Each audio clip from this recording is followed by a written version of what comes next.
A Morgana, lá de 2023, estipulou 12 livros para a Morgana do futuro ler ao longo de 2024, e a Morgana do futuro, que sou eu, a do presente, está aqui para dizer como que foi essa jornada de leitura ao longo do ano, né? Eu tenho alguns abandonados, alguns livros que eu não gostei, nem tudo eu fiz resenha, então resolvi fazer esse vídeo aqui pra gente fazer uma recapitulação de tudo que passou aí dessa meta, e já aviso que provavelmente o próximo vídeo que vai sair aqui no canal é o vídeo das leituras para 2025, tô batendo martelo ali já nessa lista. Para fazer somente um lembrete aqui, os livros que eu escolhi dessa lista eram livros que eu queria me desafiar, alguns livros que me fariam sair da minha zona de conforto, alguns autores que eu queria conhecer, e para exemplificar, acho nada melhor do que o Hamlet do Shakespeare. Este livro já foi lido e relido este ano. Confesso para vocês que na primeira leitura eu amei de paixão. Foi a minha primeira peça do Shakespeare, eu nunca tinha tido nenhum tipo de contato antes com a obra dele. Tinha muito receio porque, por ser um estilo de escrita, ser uma peça, ter bastante rimas, ter um estilo, né, todo estruturado ali, diferente, um vocabulário que não é usual, então eu tinha muito desses receios e escolhi começar com Hamlet. Não sei se vocês sabem, mas algumas das influências para a construção psicológica do homem supérfluo russo a gente vai encontrar em Hamlet e Don Quixote. Don Quixote já vai aparecer nessa lista também, então foi um dos motivos eu ter escolhido essa peça especificamente. Na primeira leitura eu amei de paixão esse livro, mas confesso que eu reli ele neste mês de dezembro, porque nós estamos fazendo a leitura de algumas peças na Biblioteca Secreta, e confesso que ele não foi favoritado como da primeira vez. Nesse meio tempo eu li várias peças do Shakespeare, uma delas foi Otelo, que eu li e reli também neste ano, e que é a minha peça favorita até o momento, assim, disparado. Mas foi ótimo porque uma das coisas que eu aprendi, assim, é como a gente cria medo de livro, né? E não precisa. Eu senti que ia ser difícil, eu fui, assim, com diversos receios e me surpreendi como eu consegui entender o livro. Então, Hamlet é um dos livros que eu destaquei para 2024, eu gostei muito da leitura. E uma autora que eu tenho um pouco de dificuldade, porque eu já abandonei alguns livros dela, e vocês provavelmente já sabem de quem eu estou falando, é Jane Austen, e por conta disso eu coloquei o seu tão conhecido Orgulho e Preconceito, porque por mais que eu escute pessoas que gostam ou não gostam da Jane Austen, a grande maioria das pessoas gostam de Orgulho e Preconceito, e eu amei. Fiquei tão feliz de gostar desse livro, gente, porque eu não gosto de não gostar de um livro ou de um autor. Eu gosto de gostar de livros assim, eu não sou aquela pessoa que fica procurando problema em livro, muito pelo contrário, tem muitos momentos que eu fico procurando desculpas e justificativas para os autores, para diversas coisas que eu acabo não gostando. Eu fico criando ali, né, vários tipos de argumentos em prol do autor, mas não precisei fazer isso com Orgulho e Preconceito. Tanto que neste mês agora de dezembro, eu queria uma leitura que fosse um pouco mais fluida, e eu quase peguei para reler ele, mas foi uma grata surpresa. Agora que eu li o Orgulho e Preconceito, eu tenho a intenção de ler outras obras da Jane Austen, agora que eu já estou um pouco mais em paz com ela, então talvez, como eu gostei desse livro aqui, isso fomente o meu olhar, né, de uma forma um pouco diferente para suas outras obras.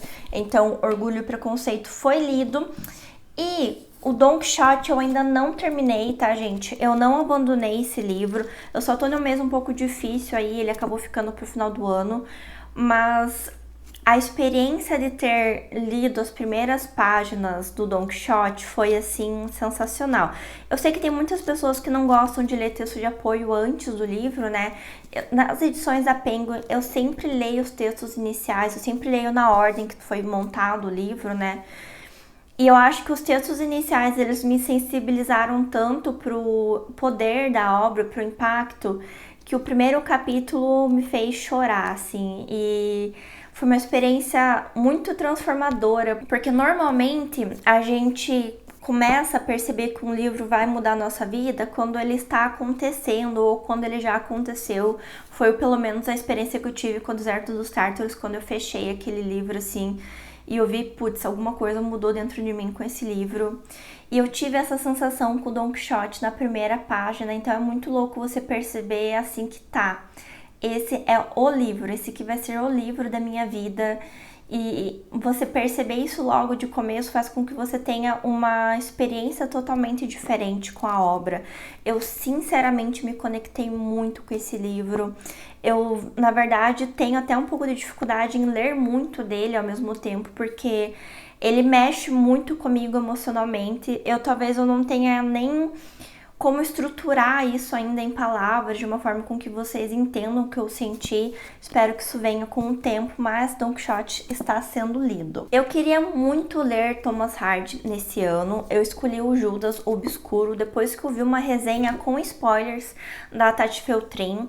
Me interessou muito o que ela disse que ia acontecer nessa obra. Eu fiquei muito curiosa de como que o autor ia desenvolver essa história. E, gente, eu até peguei agora que o livro, ele tá cheio de marcação, né? Ele tá com várias anotações minhas e eu amei este livro. Foi uma das primeiras leituras do ano e acho que da lista era um dos livros que me deixou mais empolgada para ler. E eu amei de paixão. Eu gosto como esse livro aqui, além dele ser um monte de tragédia, um monte de coisa não dando certo na vida do Judas, ele tomando todas as decisões erradas que ele poderia, é um livro que ele tem um tom, um ar muito melancólico. E é muito interessante como o Thomas Hardy consegue fazer isso aqui, porque ele não sustenta essa melancolia nas coisas que estão acontecendo, e sim no tom da narrativa, e isso aqui pra mim fez com que o livro realmente se destacasse de outras coisas que eu já li. Um dos livros que eu tinha certeza que eu ia amar era O Retrato de Dorian Gray, e eu estava certíssima.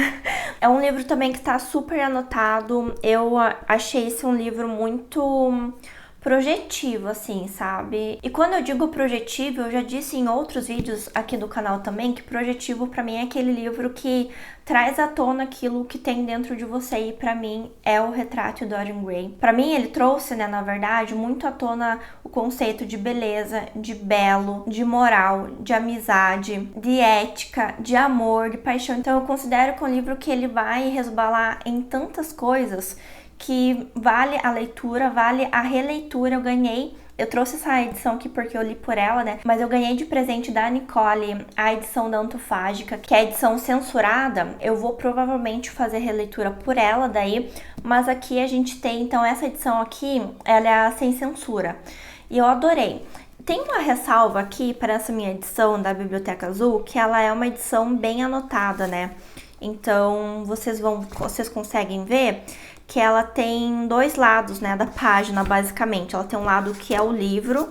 Deixa eu pegar aqui uma parte para mostrar para vocês. Tem essa parte aqui que são as anotações do livro e a outra página que é a história em si, né? Então o livro ele é todo assim, tem bastante notas interessantes, mas eu considero que algumas notas dão uma enviesada. Eu tenho uma interpretação aqui um tanto na contramão do que as pessoas trazem.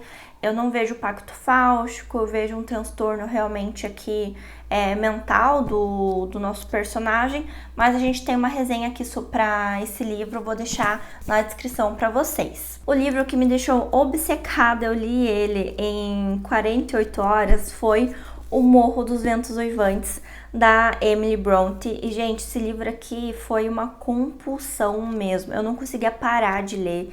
Eu amei essa história. Eu gostei da complexidade dos personagens, eu gostei do quão falhos eles são, do quão equivocados eles estão e a que ponto o ser humano pode chegar para provar um ponto de vista, para fazer o seu próprio desejo ser respeitado e ser consagrado. Uma história incrível. Eu acho que as pessoas, né, que acabam não gostando desse livro, elas têm esse olhar muito por conta de ser uma história que ela parece um romance, mas pra mim isso aqui não é uma história de amor, tanto quanto Romeu e Julieta não é uma história de amor. Então, um livraço, amei ler este livro. E agora a gente vai entrar na seara aqui dos livros que eu não gostei tanto assim, então vamos por partes. Vamos pros livros que foram medianos, tá? A primeira leitura conjunta aqui do canal, que foi uma leitura conjunta gratuita, que tem playlist aqui, tem todos os vídeos que a gente comentou, vai estar aqui na descrição também, é 1984. Eu tenho uma teoria, com base nas vozes da minha cabeça, que quando você estuda muito um livro, quando você pesquisa muito, quando você realmente se aprofunda, é muito difícil você não ver um ponto positivo, você acabar não gostando daquela obra. Posso estar totalmente equivocada, mas da minha experiência até hoje, tudo que eu estudei assim com maior profundidade, entendendo o que o autor quis trazer, entendendo entrelinhas, buscando chaves de interpretação, tem caído nessa seara, tá? E foi o que aconteceu com 1984. É uma história que eu fiquei muito interessada, porque eu estudei muito, reli vários pedaços da obra para fazer, né, a leitura conjunta com vocês, mas não é um livro assim que eu favoritei, que eu amei, ou é um livro que eu queira reler, sabe?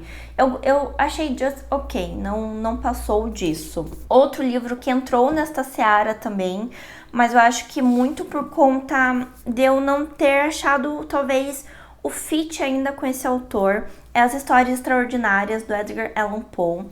Eu tenho uma dificuldade de ler Poe que muito provavelmente está mais relacionada comigo do que com o autor. O que eu quero dizer com isso? É um autor que ele escreve tão belamente, mas assim, eu acho que é pura poesia o que ele escreve. Eu tenho dificuldade com poesia. Então, às vezes eu me pego tão entretida ali pela beleza do texto que eu acabo me distanciando do conteúdo do texto, e quando eu vejo, eu tô pensando na sonoridade daquilo que tá escrito, nas palavras escolhidas, e eu tenho que reler tudo de novo porque eu perdi o conteúdo do texto. Eu acho que é um autor que eu preciso me familiarizar mais com a escrita.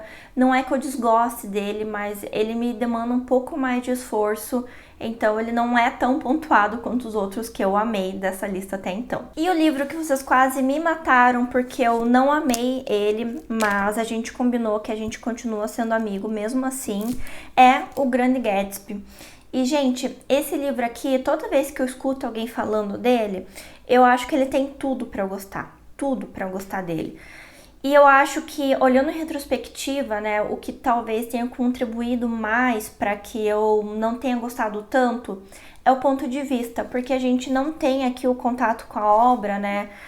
O narrador, né, não é o Grande Gatsby, sim um outro personagem que vai narrar como uma pessoa de fora, até mesmo como se fosse a gente, assim, sabe? De fora daquele núcleo social. Eu acho que se fosse com uma visão, uma narrativa ou um ponto de vista do Grande Gatsby, a minha experiência teria sido bem melhor. É um livro que eu pretendo reler em algum momento, mas por hora ele não me arrebatou. Eu não odiei o livro, mas eu não consegui encontrar o que tantas pessoas encontram nele. E o livro que eu não gostei de jeito algum foi A Outra Volta do Parafuso, do Henry James. Eu li por essa edição aqui da Dark Side, comprei na pré-venda. Assim, a edição é belíssima, gente, belíssima mesmo. Valeu super a pena pela qualidade do livro. Eles têm umas ilustrações aqui no final, a capa, o corte que é rosado. Assim, um primor essa edição. Pena que eu não posso dizer o mesmo do conteúdo. A gente tem resenha para esse livro aqui no canal. Eu não gostei do estilo de escrita, não gostei da narrativa. Eu não acho que a história tem uma boa estruturação, assim, sabe? Eu não acho que o que ele propõe aqui fazer se sustenta no próprio livro. Coisas eu acho que assim não são nem um pouco verossímeis, e eu não estou falando aqui porque é um livro, né, que é considerado de terror e não é pelo aspecto de ser fantástico, fantasioso, nem nada assim, sabe? É um livro que tem tudo para ser um ótimo terror psicológico, mas que não é, sabe? A entrega dele eu acho que tá bem abaixo. Tem pessoas que amam, tem pessoas que odeiam. Tá tudo bem, gente. Se vocês quiserem ver mais dos meus comentários, também estará na resenha. E daí a gente vai para Os Dois Abandonados, e qual não é a minha tristeza de ver um Dostoiévski aqui. Eu até fiz um vídeo, né, que foi o último que saiu aqui no canal, um dos últimos que saiu aqui no canal, foram os livros abandonados em 2024. E esses dois livros constam nesta lista. Então, Escritos da Casa Morta, do Dostô, é um livro que ele é muito diferente das outras obras do autor. Ele vai usar aqui um personagem para ser porta-voz de tudo aquilo que ele vivenciou nos seus anos preso, nos seus anos de exílio. Então, não é o estilo de narrativa que eu gosto. Então, assim, se fosse um drama, se fosse algo mais psicológico, provavelmente teria dado certo pra mim. Mas não foi o que aconteceu. Eu vou ler, tá, ele em um outro momento. Esse momento só não foi agora. E para minha tristeza, gente, e eu fico bem triste mesmo de ter abandonado esse livro, a gente tem Os Miseráveis. Eu acho que tem diversas coisas que me fizeram abandonar esse livro, tá? Eu terminei o primeiro volume, eu parei nas 100 páginas do segundo volume. Eu não vou me deter aqui falando mais e mais e mais, porque esse livro não deu certo. Eu acho que eu vou ler ele em um outro momento, mas só em pensar em passar por tudo que eu já passei aqui me dá um pouco de canseira, sabe? Porque eu já não lembro tanto da história, né, 100%, então se fosse pra continuar eu precisaria ter que retomar. E só de pensar em fazer isso, confesso que me dá um pouco de preguiça. Mas esses foram, então, os livros que eu havia destacado para 2024. Me contem aí como que foram as metas de vocês esse ano, se deu tudo certo, se não deu, o que ficou para trás, o que vocês conseguiram finalizar. Espero que vocês tenham gostado também dessas leituras que eu fiz. O que tiver resenha estará aqui na descrição do vídeo. Mas se você assistiu até aqui, meu muito obrigada. Agradeço como sempre os membros da Biblioteca Secreta e eu te espero no próximo vídeo aqui do canal.